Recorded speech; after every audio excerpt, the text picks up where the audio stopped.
Merci, Monsieur le Président. Cette semaine, l'homme qui se prend pour le maître du monde s'est invité dans notre pays, aux frais de nos concitoyens, bien entendu, et nous lui avons déroulé le tapis rouge. Des millions d'euros, la presse internationale parle de 10 millions d'euros, auraient ainsi été dépensés pour les 24 malheureuses heures qu'Obama aura passées chez nous. Quel gâchis! Environ 500 000 euros par heure, de quoi loger des centaines de familles et remplir les frigos de millions de nos concitoyens. Il est vrai que je déteste vos priorités. Vous trouvez des millions pour Barack, mais pour aider nos chômeurs, il n'y a, paraît-il, plus d'argent dans les caisses. C'est tellement facile.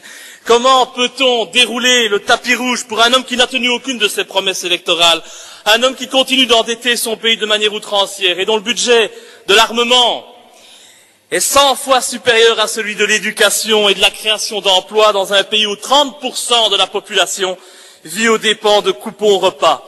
Obama, ce prix Nobel de la guerre, mérite-t-il autant d'attention? Il passe chez nous 24 heures et on va même jusqu'à contrôler les égouts pour sa sécurité, tout en paralysant totalement la capitale, sans le moindre respect pour les citoyens, les travailleurs ou les commerçants du centre-ville. Mais de qui se moque-t-on?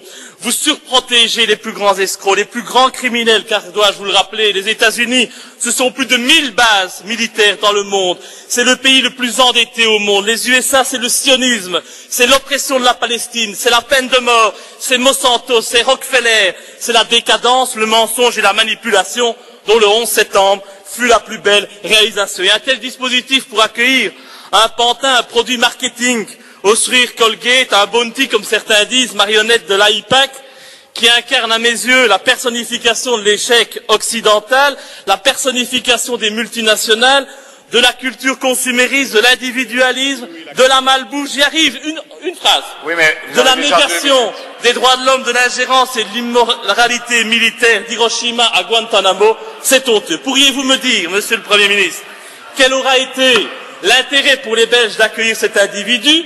Combien exactement cette visite de ce pantin de l'ONU et de l'OTAN aura-t-elle coûté aux citoyens belges? Et enfin, quel était l'objectif de cette visite? Je vous remercie.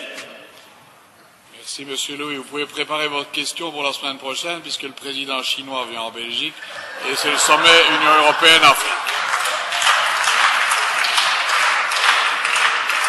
Monsieur le Premier ministre. Oui, mais vous n'avez que 2 minutes quand même. Monsieur le Premier ministre.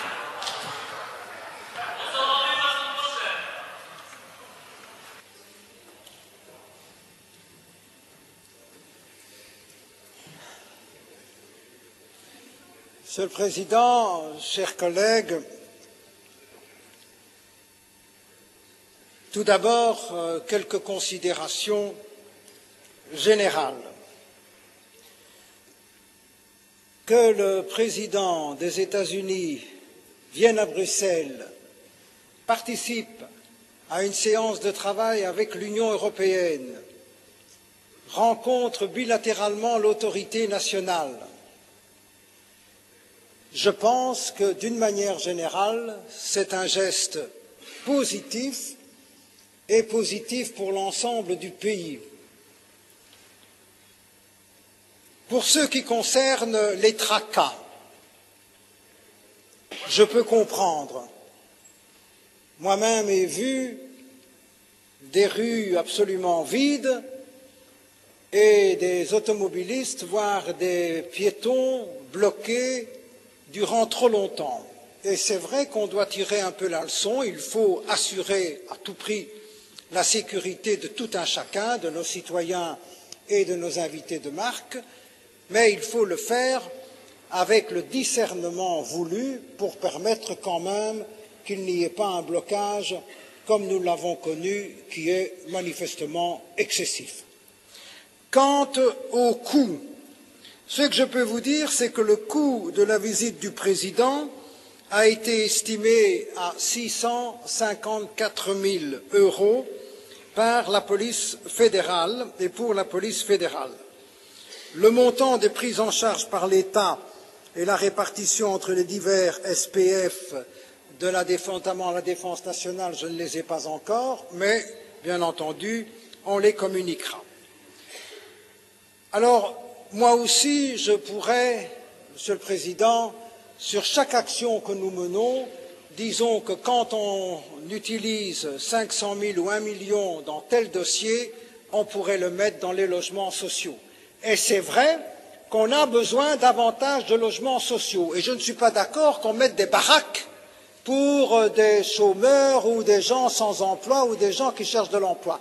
Donc je conteste le fait que nous pourrions accepter de nous laisser aller aux baraques. Moi, je suis né dans les baraques, Monsieur Louis, et contrairement à vous, je sais ce dont il s'agit. Simplement pour vous raconter un peu le teneur de vos propos. Par ailleurs, si un pays comme la Belgique, dont les entreprises américaines représentent 130 000 emplois, nous sommes parmi le top 10 des investisseurs aux États-Unis.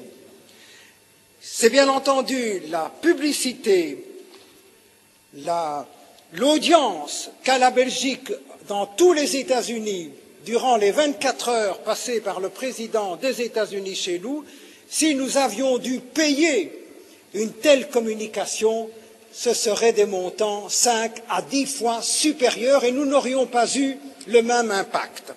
Par ailleurs, pour satisfaire la curiosité de notre collègue, de quoi avons-nous parlé? D'abord des relations bilatérales, deuxièmement de la lutte contre le terrorisme.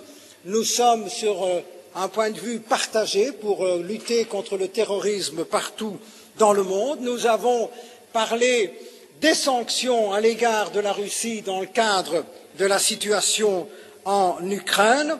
Nous avons parlé aussi de la négociation de l'accord commercial qui se discute entre l'Union européenne et les États-Unis, et j'ai insisté sur le fait que certains aspects nous posaient problème, notamment dans le domaine culturel et audiovisuel, et enfin, nous en avons profité dans le bilatéral pour évoquer la protection de la vie privée en expliquant que nous sommes des partisans acharnés de la protection de la vie privée, quels que soient les domaines dans lesquels on travaille, et qu'il faut trouver un juste milieu. Nous sommes pour la lutte contre le terrorisme, mais la protection de la vie privée, et nous avons convenu qu'on doit continuer à travailler entre les différentes agences américaines et belges pour justement trouver ce juste équilibre. Merci de votre attention. Merci, Monsieur le Premier ministre. Monsieur Louis pour la réplique.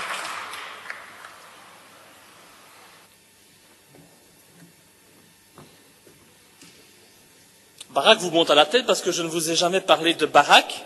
Peut-être que vous avez vécu dans les baraques, Monsieur Di Rupo, mais depuis vous les avez largement oubliés. En tout cas, vous avez totalement abandonné le peuple qui vit aujourd'hui dans ces maisons insalubres. Et ce que je voudrais vous dire, c'est que lorsque l'on parle de 10 millions d'euros, eh bien, avec 10 millions d'euros, on peut s'acheter 100 logements à 100 000 euros dans le Hainaut. Je ne pense pas que ce soit des baraques, Monsieur Di Rupo. Je suis désolé, parce que c'est très facile de faire de la politique de bas étage comme vous le faites. Oui, Monsieur le Président, personnel. Écoutez, arrêtez de mentir. Arrêtez. Vous parlez de 10 millions, vous posez au gouvernement une question. Le gouvernement vous répond avec des chiffres et avec honnêteté.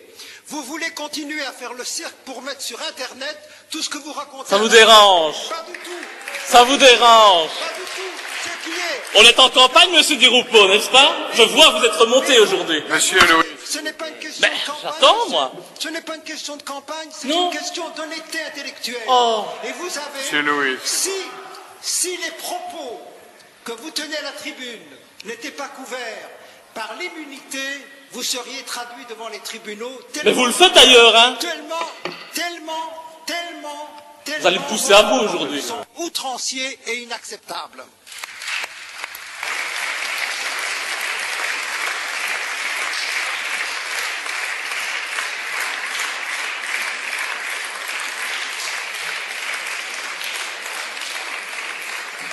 Merci, Monsieur le pédophile. Oh, le Premier ministre, pardon. Ça suffit maintenant. Bah, Ça suffit, Monsieur Louis. Ça suffit. Monsieur Louis, ça suffit. Monsieur Louis, ça suffit. suffit. Mais vous l'avez eu, votre minute. Vous l'avez eu, monsieur Louis, votre... Vous l'avez eu. Non, non, voilà. Voilà. Monsieur Louis, je vous rappelle à l'ordre et je suspends la séance. Et j'aurai les propos que vous avez tenus. C'est très bien, il y a des choses qui ne peuvent pas être... Monsieur Louis, vous descendez de la tribune, la séance est suspendue. Je suis très bien ici. Vous Vous descendez. avez vu ici, c'est très beau. C'est très beau. C'est très beau. Monsieur Louis, vous descendez de la tribune. Ah, mais ça n'est pas terminé, donc... Monsieur Louis, c'est terminé.